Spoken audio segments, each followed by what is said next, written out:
Pace bene, masih di Mea Culpa, masih dengan saya di sini. Sudah berapa lama ini tidak ada video? Mungkin juga penonton video ini juga tidak kenal juga siapa saya, mana tahu ya. Karena sudah 1 bulan lebih saya pikir saya tidak upload video. Mungkin saya lupa. Ya itu lama karena biasanya saya upload itu ya bisa sampai sehari itu 1 atau 2 kali. Nah oke, perkenalkan saya yang ada di channel ini. Saya seorang kapusin, seorang pastor. Kapusin itu sebuah ordo ya. Ordo Fratrum Minorum Capucinorum. Fransiskan. Seorang pastor Katolik tentu saja. Di belakang ada Mama Maria dengan sebuah mawar. Mawar itu saya terima hampir 2 minggu lalu Hampir 2 minggu lalu dan masih bagus karena saya buat air di sana. Nah, itu saya terima dari satu kelompok komunitas Filipina yang di dalamnya saya ikut kemarin ikut konselebrasi misa dalam bahasa Inggris bukan bahasa Tagalog. Besok akan ada misa dalam bahasa Tagalog. Saya ikut konselebrasi tapi tidak ikut menyampaikan kata-kata dua ekaristinya. Oke. Saya mulai berhenti buat video itu memang alasannya sederhana ya. Waktu itu pekan suci. Di masa Paskah biasanya pekan suci biasanya ada bepergian ke stasi atau santuario untuk membantu pelayanan. Nah saya pergi ke satu paroki kecil namanya Penne di wilayah Pescara, wilayah Laut Adriatik sana. Dan menarik sekali, ada pengakuan dosa, ada misa, tinggal di biara tetapi membantu seorang pastor projo untuk melayani 2-3 paroki yang dia tangani. Tapi paroki di sana itu ya satu gereja saja dengan kapel 1 atau 2 gitu ya. Bukan seperti di kampung saya, satu paroki itu ada sampai 40 stasi, 40 gereja gitu ya, 30 gereja. Ini satu paroki itu satu stasi, satu gereja, 2 kapel kecil gitu. 2 atau 3. Nah, saya membantu di sana juga ada baptisan waktu itu. Saya ingat baptis yang pertama sekali saya lakukan di Italia ini. Anak kembar ya, twin, gemelli. Laki-laki dan perempuan namanya Carlotta dan Filippo. Semoga mereka bertumbuh dalam iman. Dan pengalaman bagus saya pikir waktu itu. Nah, asik di sana. Meski waktu itu ada satu tema yang lagi viral waktu itu ya. Nah saya sangat disayangkan, ini juga yang bikin saya patah hati gitu ya, patah hati. Disampaikan oleh seorang yang senior katakanlah ya di tengah orang Kristen Indonesia. Dia katakan, Yesus itu bukan anak Allah sebab dia itu adalah Allah itu sendiri. Kalimat ini harusnya tidak dikatakan oleh mereka yang belajar teologi dan sejarah teologi itu sendiri. Harusnya tidak. Nah, padahal ini disampaikan oleh seorang yang disebut senior. Pengalamannya pantas kita hargai. Tetapi ajaran ini yang disampaikan dengan pembawaannya yang begitu gampang dipercayai orang, itu nggak bisa kita terima begitu saja. Tapi kalau kita kritik ini secara terbuka, emang siapa kamu? Apa yang sudah kamu lakukan sehingga kamu berani mengkritik begitu? Siapa kamu? Yang penting kan hidup kita ini sesuai dengan mengikuti Kristus. Nah itu gap ya antara teologi sebagai sebuah bidang ilmu dengan hidup sebagai seorang Kristen yang baik. Ini kiranya jangan dikonfrontasikan. Justru harus saling mendukung. Kalau kamu seorang Kristen yang baik dalam praktek hidup, harusnya kamu juga rindu mencari konsep yang dipahami bersama tentang siapa Kristus itu. Gitu ya. Tapi oke, ini hal lain. Kita nggak bisa paksakan ya. Begitulah locus theologicus kita saat ini. Inilah orang-orang yang kepadanya kita mengajarkan iman.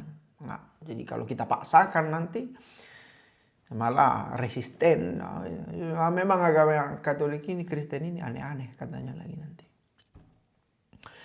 Oke, Yesus itu anak Allah iya. Yesus itu Allah iya. Nggak usah dikonfrontasikan. Justru itu sejalan. Inilah kalau seandainya kita paham tentang ousia dan hipostasis, substansi dan pribadinya, gitu ya. Kodrat dan pribadi, eksistensinya dan apa yang ada dalam dirinya, gitu ya. Yesus itu anak Allah dan Yesus itu adalah Allah itu sendiri. Itu bukan dua hal yang harus dipertentangkan. Seolah-olah kalau Yesus itu adalah Allah, itu membatalkan hakikatnya sebagai pribadinya sebagai anak, gitu ya. Itu pribadi yang berbeda, Allah Bapa, Allah Putra. Dan ini sudah dikatakan dalam kitab suci juga, gitu ya. Nah, harusnya sekali lagi ini bukan hal yang begitu rumit untuk dipahami oleh orang Kristen, karena ini fundamental, mendasar ini Trinitas. Nah, untuk menjelaskannya tentu dibutuhkan pemahaman lebih lagi. Oke, itu kita bisa mengerti, tetapi membatalkan Yesus sebagai anak Allah, saya pikir, makanya waduh bagaimana ya, apakah ini tema yang cocok dibahas di konteks kami orang Kristen Indonesia di media sosial, gitu ya. Atau seharusnya ada tema lainnya. Nah, saya mencoba menjadi lebih relevan lah, lebih nyambung dengan apa kebutuhan iman umat di tengah kita di Indonesia. Padahal itu kalau kita luruskan itu bisa tidak sopan katanya lagi. Tidak paham kamu katanya. Nah, memang ada konteks khusus dalam berteologi di media sosial ini saya lihat. Dan makin kesini makin begitu. Saya masih ingat, saya termasuk awal-awal dulu membuat video di media, di YouTube terutama ya, tentang Katolik, betapa bangganya, betapa bersyukurnya menjadi Katolik dengan segala karakternya gitu ya, dengan segala kebiasaannya, tradisi. Nah, itu membuat bangga. Tapi pelan-pelan itu makin berkembang, makin banyak, makin fenomenal, makin sensasional, makin banyak konflik, makin terpolarisasi. Sehingga apa yang mau kita cari seolah-olah makin kabur karena sudah makin berisik. Entah kita sadari atau tidak gitu ya. Makin berdebat-debat kita ini apakah mengantar kita pada pemahaman yang lebih jernih atau justru seolah-olah dalam, padahal basic-basicnya kita ketinggalan. Ya itu ya, pernah di debat itu mempersoalkan terminologi teknis ya, istilah teknis dalam bahasa Yunani. Jauh sekali dia melompat. Kesanku jauh sekali itu melompat. Baca 1-2 buku dia sudah mempersoalkan past tense-nya Greco Antiko kan. Sudah selesai gitu misalnya. Dan yang lainnya macam bahasa Aram lah, bahasa Ibrani lah. Bukan mau mengatakan tidak mungkin bisa memahami itu, bukan juga, tapi nggak nyambung dengan si pendengar, dengan lawan bicara, dengan kebutuhan konteksnya. Jadi bukan hanya untuk, tapi barangkali lebih menekankan, mau menggarisbawahi sensasinya, konfliknya, dan polar kutub-kutub. Kau dari mana? Aku dari sini. Nah ini membuat saya semakin kehilangan alasan untuk membuat video.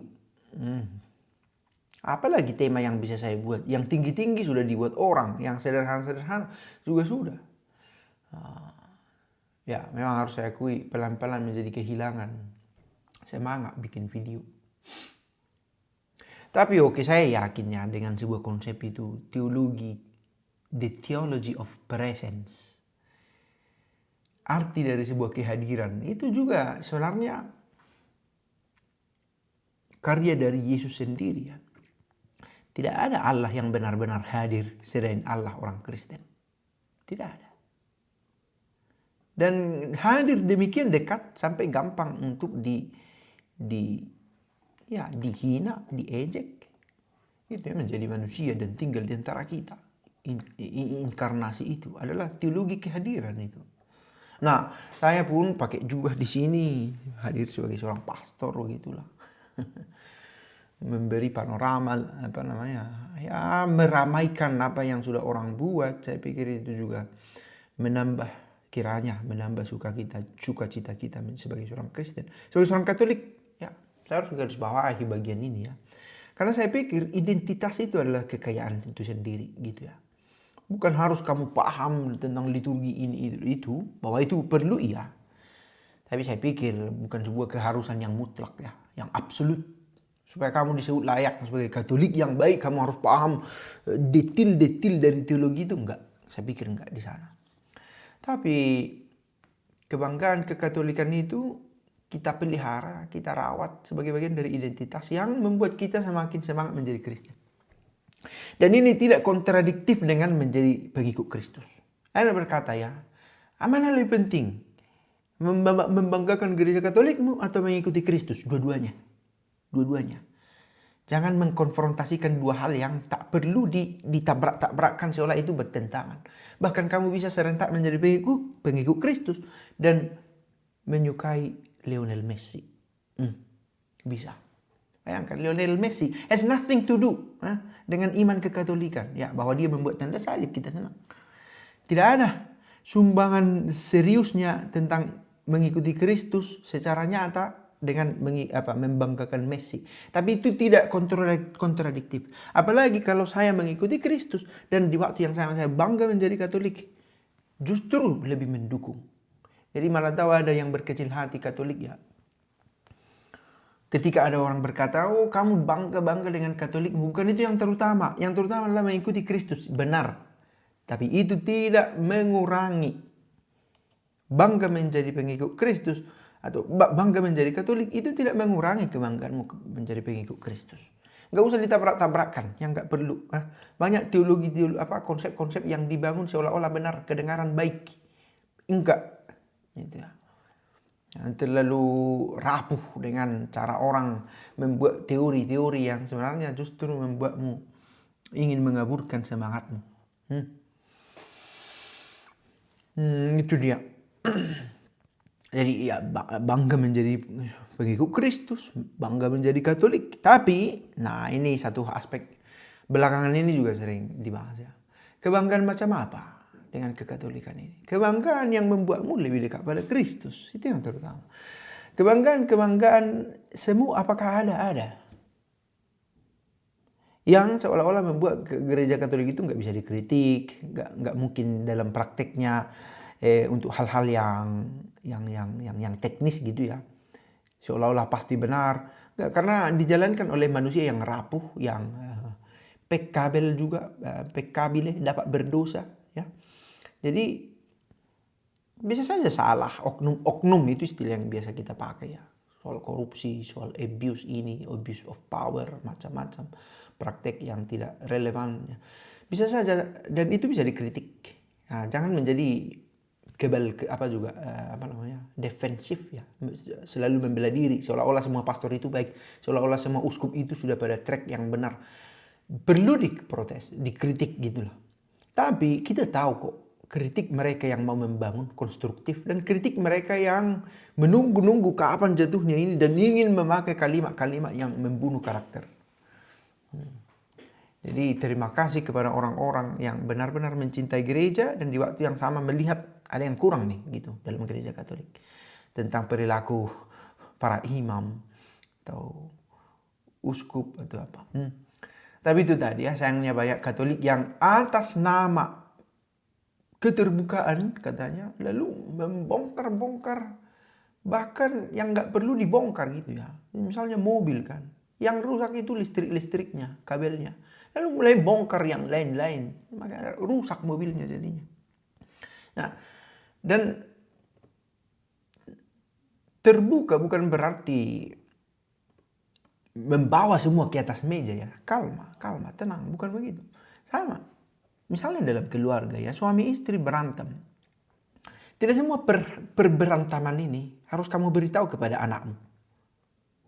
Tidak. Bukan mau berbohong, bukan. Berbohong bukan berarti, dan jujur bukan berarti membuka semua. Ada yang harus disimpan dalam hati. Tapi disimpan dalam hati bukan berarti tidak mengakui itu. Kesalahan tetap kesalahan. Gitu ya. Nah, tapi proporsional disampaikan dan tujuannya untuk penyembuhan, pemulihan, bukan memperkeruh masalah. Nah, semua sekarang menjadi hakim di media sosial. Nah, ini juga membuat kadang saya ya lebih hati-hati ya, dan kehati-hatian ini membuat cenderung untuk mundur. Saya hidup 1 bulan ini cukup tenang juga saya, cukup tenang. Tidak harus baca-baca komentar atau apa, kritik sana kritik sini, meski sudah agak lama juga saya mengalami itu ya. Mulai ber-YouTube 2018, mulai ya mendengar kritik sana kritik sini, pelan-pelan terbiasa, tapi toh yang menyakitkan itu sakit juga gitu. Jadi mulai polisi-polisi moral itu makin banyak gitu ya. Oke, bahwa kita ingin dituntun benar, dituntun. Tapi kita bisa rasakan kok dia yang ingin mengoreksi kita karena cinta, atau dia ingin membuat daftar dosa-dosa yang kita lakukan untuk semakin menekan gitu ya, bukan untuk perbaikan. Nah, ini saya pikir saya juga kebetulan mau pergi, ada panggilan mau makan siang. Jadi ini satu saya pikir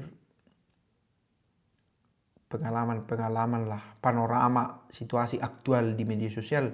Kita perlu bijak-bijak ya, mengikuti apa yang perlu kita ikuti, membatasi diri, apa yang harus ku tutup, apa yang harus ku dengar, dan lepas dari semua, keselamatan jiwa kita dan kesatuan kita dengan Allah, kebahagiaan yang sejati, itu yang mau kita cari. Ciao, pace bene.